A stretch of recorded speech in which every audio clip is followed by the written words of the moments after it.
लोगोफोर गिबियावनो नोंथांमोनखौ आंनि चेनेलाव बयखौबो बरायहरनाय थाबाय। दा बियो फुंनि सममोन, जोङो मोनसे प्रग्रामाव थांगासिनो दंमोन क'क्राझारावनो आरो बियो। दा आङो न'निफ्राय ब्लगखौ स्टार्ट खालामलांनो हास्लाबाखै लोगोफोर। दा आं लामायावसो गोसोखांनानै ब्लगखौ स्टार्ट खालामहैदोंमोन।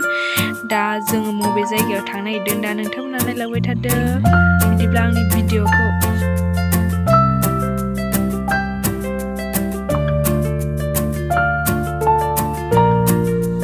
कारिगाव मोनफैबाय जों लोगोफोर। दा कारिगाव बाजार।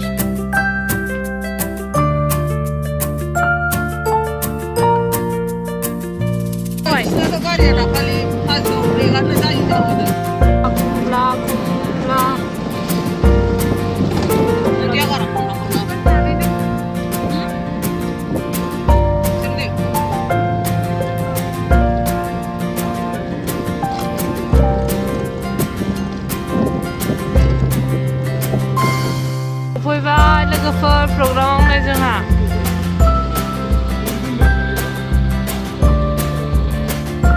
फैबाय गारि सिङावल' दाबो ओंखारथ'वाखै। बैयाव जादों। सफैबाय जोंहानि जिरायखांनानै थाबायगासिनो दं।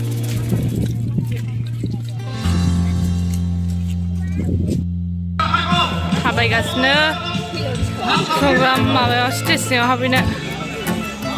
नैबे सिङावनो जादों।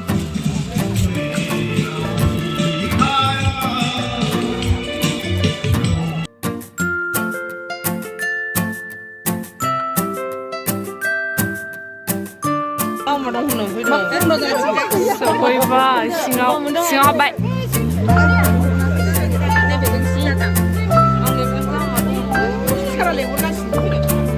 नोंसोरनो नायसनाखै।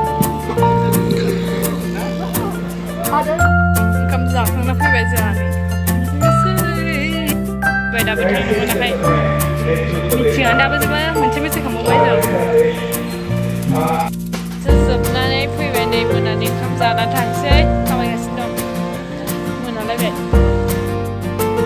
दासो जोब्बाय मिथिङा। नै जों ओंखारफिनबाय थांनो। ओंखाम जानानै थांफिननोसै। नै लाइट मोजां ओंखारदों।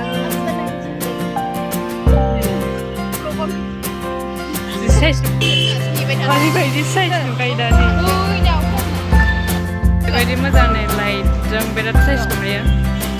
ओरैबो बे मेन गेट। हिटखा जायगाया मोनायाव लाइटजों।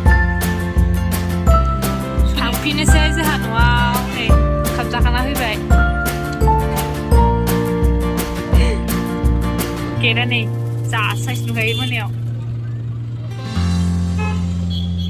बिदिब्ला आं बे ब्लगखौ बेयावनो दोनथ'नोसै लोगोफोर। नेक्स्ट भिडिअ लोगो मोनगोन। बाय बाय।